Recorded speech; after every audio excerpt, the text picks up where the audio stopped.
CPI സംസ്ഥാന നിർവാഹക സമിതി അംഗം കമല സദാനന്ദൻ, CPI എറണാകുളം ജില്ലാ സെക്രട്ടറി KM ദിനകരൻ എന്നിവർ കാറിൽ യാത്ര ചെയ്യുമ്പോൾ നടത്തുന്ന സംഭാഷണമാണ് പുറത്തായത്.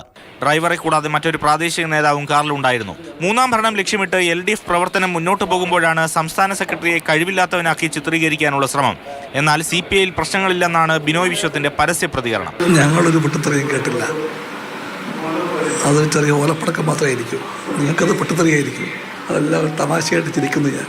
ഞാൻ അറിയുന്ന രണ്ടുപേരും ഇത്തരമൊരു നിരുത്തരവാദപരമായ രാഷ്ട്രീയമായ കമ്മ്യൂണിസ്റ്റ് പാർട്ടിക്ക് നിരക്കാത്ത ഒരു സംഭാഷണത്തിൽ അറിഞ്ഞോ അറിയാതെയോ പങ്കുചേരാൻ വഴിയില്ല. വിമർശനങ്ങളെ ഓലപ്പടക്കമെന്ന് പറഞ്ഞ് തള്ളുമ്പോഴും സമ്മേളന കാലത്ത് ഇതിലും വലിയ ബോംബുകൾ സെക്രട്ടറിക്ക് പ്രതീക്ഷിക്കേണ്ടി വരും. ശബ്ദ സന്ദേശം പുറത്തായതിൽ നടപടിക്കും സാധ്യതയുണ്ട്. ശബ്ദരേഖയ്ക്കൊന്നും മറുപടി പറയേണ്ട കാര്യമൊന്നും ഞങ്ങൾക്ക് ആർക്കുമില്ല. ശബ്ദരേഖ ശബ്ദമായിട്ടൊക്കെ പോയിക്കൊള്ളും. അല്ല, വേറൊരു കാര്യമില്ല.